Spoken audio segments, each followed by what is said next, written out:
You keep saying you'll start tomorrow. You set the deadline, you write the plan. You promise yourself, this time I'll follow through. Then you don't. And the guilt hits. You tell yourself you're lazy, weak, undisciplined, but what if I told you? Your failure to start isn't weakness. It's a trauma response? What if your procrastination isn't about motivation, but about pain? This video will break that illusion, and it'll show you how Stoic psychology can take you from delay to dominance. Because you're not here to waste your life in survival mode. You're here to win the internal war, permanently. Number 1, where procrastination really begins. You don't procrastinate because you're lazy. You procrastinate because your mind is protecting you. Most people think procrastination is about discipline, that it's just a lack of effort, a mindset problem, a motivation issue. But that's surface-level thinking. That's what you get from influencers who scream, just do it, while ignoring everything happening under the surface. The truth? Procrastination is a defense mechanism. It's not about doing nothing. It's about avoiding something that feels unsafe. Think about it. Why do you delay only certain tasks? Why do you put off the hard conversations, the deep work, the decisions that carry risk? Because somewhere inside you, your nervous system has connected that task with threat. Not physical threat, emotional, the fear of failure, the possibility of embarrassment, the weight of being judged, the expectation of perfection, the uncertainty of outcome. Procrastination doesn't begin with a blank screen or a ticking clock. It begins with your brain scanning for safety and deciding, this might hurt. So it protects you, it freezes, it redirects you to comfort, scrolling, eating, busy work. Not because it hates your success, but because it fears your pain. What you think is laziness is actually a well-practiced, automatic response. Your brain saying, if we try, we might fail. And if we fail, we feel shame. Let's avoid it altogether. And that avoidance? It gets reinforced every time you do it. Because in the short term, avoidance feels good. No risk, no pain, no exposure. But long term, it costs you everything. Number 2, fight, flight, or freeze. You've heard about fight or flight. But there's a third, more subtle, more dangerous state your nervous system can enter. Freeze. Freeze is procrastination's disguise, and it's the one most people never recognize. See, when you face a challenge, your brain assesses the threat. If it thinks you can win, it activates fight. If it thinks you can outrun it, you go into flight. But if your brain believes you can neither fight nor escape, it shuts you down. You freeze, not because you don't care, but because your system sees the task, the responsibility, or the emotional exposure, and says, we can't handle this. Shut everything off. You stare at the screen. You scroll. You get up, sit down, open tabs, close them. Nothing happens. But internally, there's a war.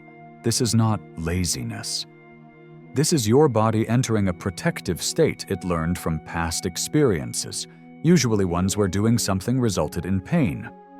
When you were younger, maybe trying hard led to criticism. Maybe asking for help got you mocked. Maybe being visible meant getting hurt. Your body remembered. And now, when you're faced with risk, even the slightest emotional risk, it says, don't move. It's not safe. So what do? You delay, you avoid, you tell yourself, I'll do it later, but what's really happening?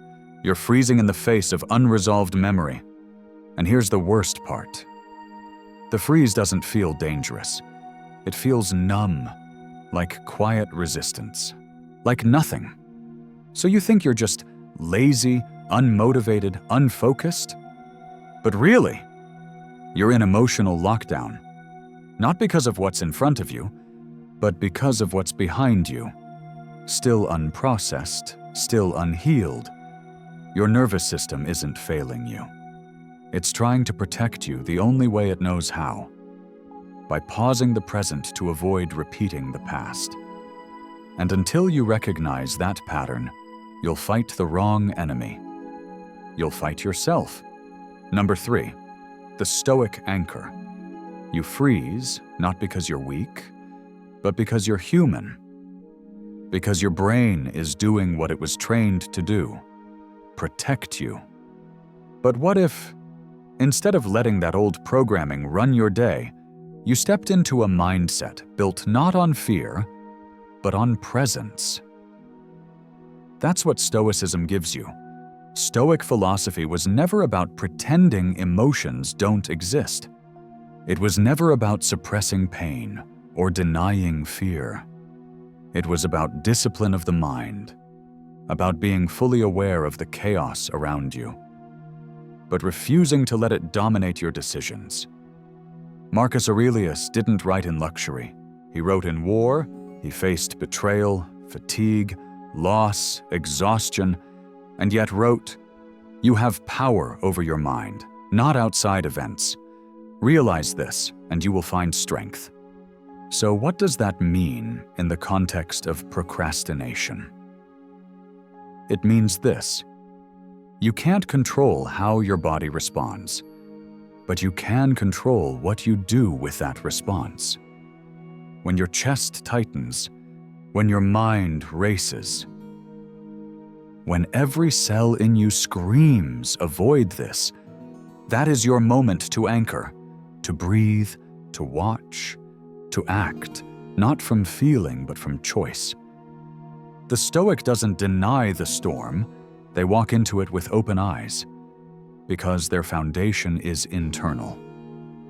They know that anxiety doesn't mean danger, that fear doesn't mean stop, that hesitation isn't weakness, it's the signal to step in anyway. In modern life, procrastination is your storm. It's the signal your mind gives when the past is louder than the present. But with a Stoic anchor, you change that narrative. You say, "Yes, I feel resistance. Yes, I feel fear. But I will not obey it." You breathe, you ground yourself. And then, you do the smallest next step. Not because you're motivated, not because you're ready, but because your identity is no longer controlled by trauma. It's controlled by presence.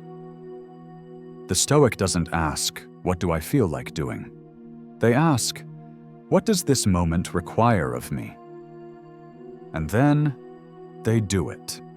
Number 4, why productivity hacks don't work. You've tried every hack. You downloaded the to-do apps. You tried the Pomodoro timer. You wrote the 3 goals for the day. You watched how to be productive videos at 2 a.m. and felt inspired for 5 minutes. Then you closed your laptop and did nothing. Why?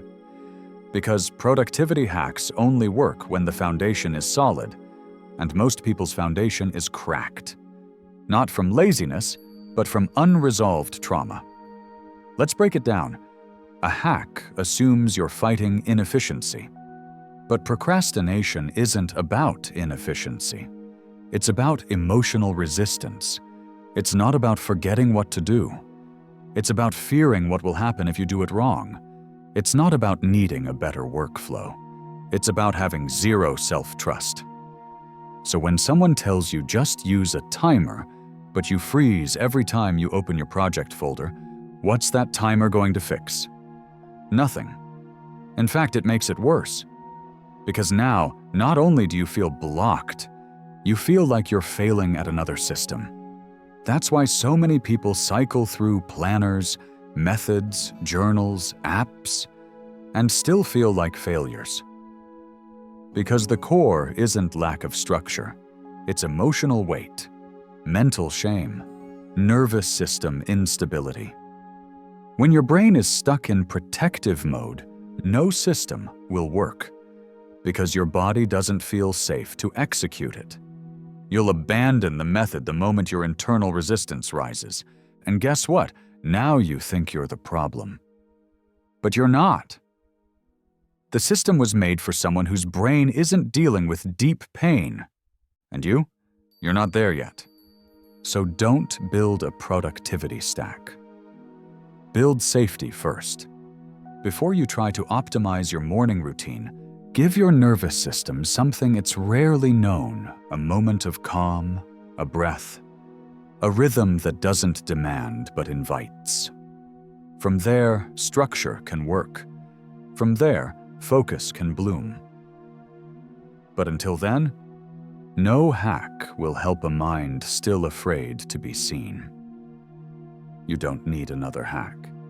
You need healing. Number 5, how to become the calm in your storm. You can't solve internal storms by screaming over the thunder. You can't out-yell anxiety. You can't shame a frozen system into action. The modern approach to performance is all about pressure. Push harder. Wake up earlier. Grind more.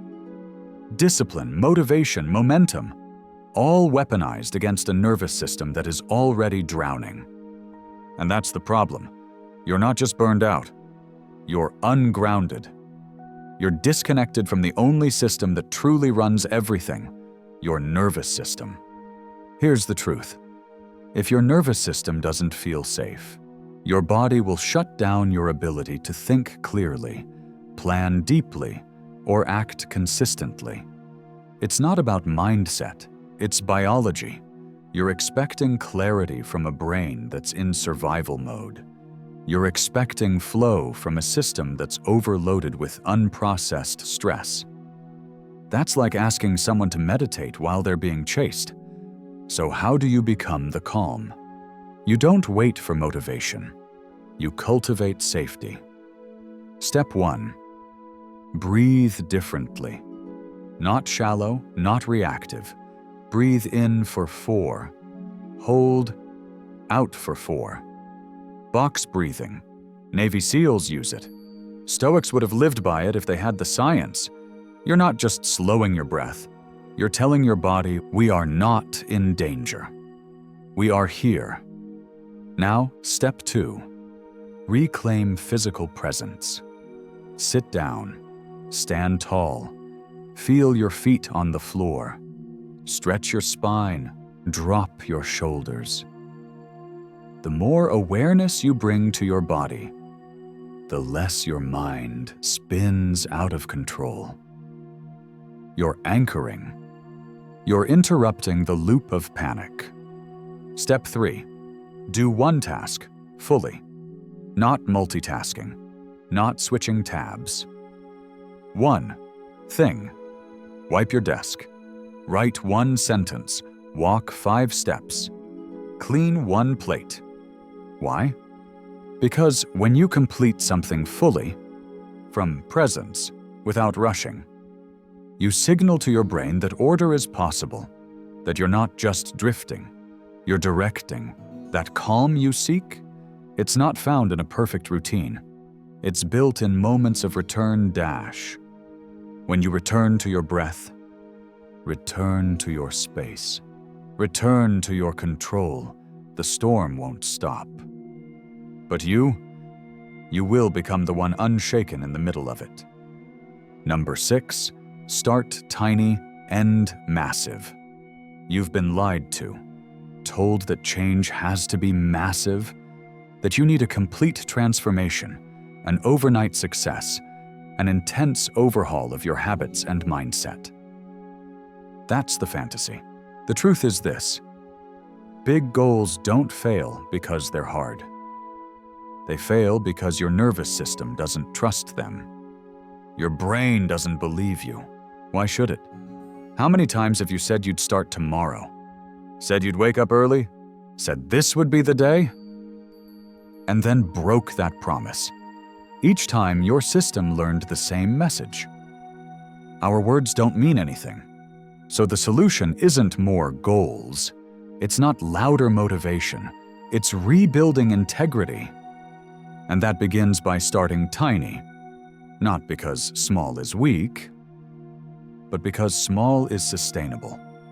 You write one sentence. You do one push-up. You reply to one email. You clean one dish. You take one conscious breath. Why? Because tiny tasks build identity. They're doable. They're finishable. They prove something to your nervous system. We did what we said we'd do, and that's the seed of momentum.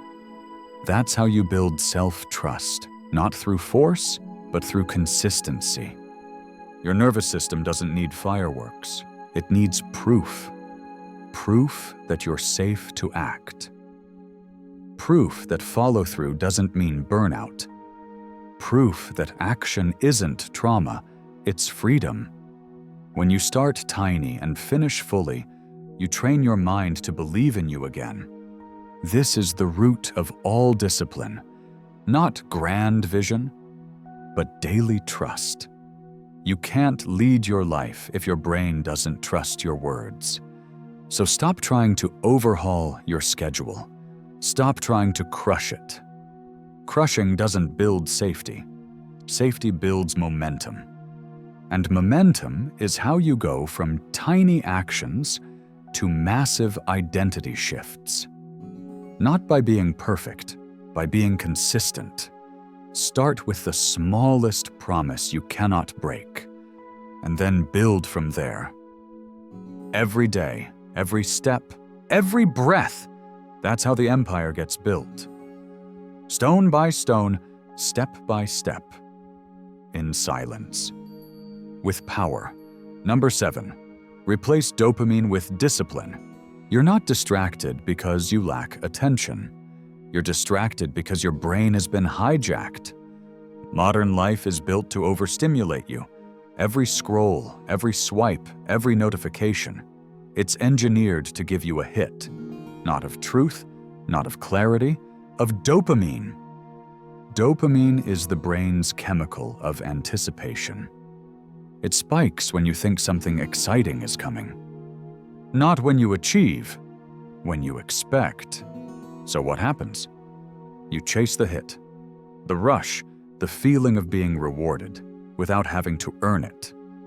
Your phone becomes your drug. Your screen becomes your comfort. Your attention span? Shattered. And when it's time to sit down, focus, build, your brain says, where's the reward? Where's the stimulation? This feels flat. So you open another tab, grab your phone, look for that next hit. You're not addicted to laziness, you're addicted to stimulation. And here's the worst part. The more dopamine you get from easy sources, the less satisfying, meaningful work becomes. You train your brain to expect immediate gratification. So deep work feels like torture. Enter Stoic discipline. Stoicism doesn't tell you to cut dopamine. It teaches you to control it. It says, train yourself to find meaning in what's difficult. Rewire your mind to feel proud from effort, not outcomes. Detach from craving and learn to act without reward. This is how you reclaim control. You stop multitasking. You remove the toxic tabs. You put your phone in another room. You return to one task. And then you stay. You sit through the discomfort. You breathe through the boredom. You rebuild focus through friction. Each time you resist distraction, you rewire your brain toward strength. Discipline doesn't come from hating dopamine. It comes from mastering it. You train yourself to be satisfied by effort, to feel calm in completion, to love the process, not the ping, to act without applause, to show up without a hit. This is not motivational fluff. It's neurochemical reconditioning. and the Stoics knew it without knowing the science. They said, "Don't become a slave to what feels good. Become a master of what makes you strong." That's the difference. That's the path back to focus. Dopamine is a tool. You are the sculptor. Start carving. Number 8, unlearning toxic work shame. You think procrastination is your problem. But what if your real issue is shame? Not the shame of what you've done, but of what you haven't done, of what you haven't become, of what you haven't built yet. And it eats at you, not just when you miss a deadline, but when you rest, when you pause, when you breathe. You sit down for a break, and your brain whispers, "You haven't earned this. You're falling behind. You're wasting your potential." This is toxic work shame, a psychological disease injected into your mind by a world that made your value conditional. Conditional on output, on productivity, on sacrifice. This shame didn't start with you. It came from parents who praised you only when you achieved, from schools that ranked you, from jobs that rewarded burnout and called it grind, from influencers who say you're not working hard enough unless your mornings start at 5 a.m. and your life looks like a productivity vlog. You were programmed to believe that your worth is in what you produce. So when you don't produce, you collapse internally. You don't just feel disappointed, you feel defective. But here's the truth. You are not your output. You are not your checklist. You are not your inbox. You are a living, breathing human being with value in stillness. Work is not your identity. It is your expression. When you treat it as identity, you destroy your peace. You become a machine pretending to be a person, and the moment you slow down, you don't feel rest, you feel guilt. That's not discipline, that's dysfunction. The Stoics didn't build their lives on shame. They built it on reason, on alignment, on character. They worked not because they were trying to prove they mattered, but because they had something worth offering. Epictetus said, "It's not what happens to you, but how you react to it that matters." So when you fall short, the Stoic doesn't collapse. They adjust, they learn, they move again, without self-abuse. Shame does not improve performance. It paralyzes it. So today, you stop beating yourself up for being behind. You stop tying your identity to your productivity, and you start learning to move. Not from guilt, but from choice. This is the only way forward. This is the only way you ever build anything without breaking yourself in the process. You're not lazy. You're exhausted from proving your existence. Now, you get to work because it's meaningful, not because you're afraid of what happens if you don't. Number 9.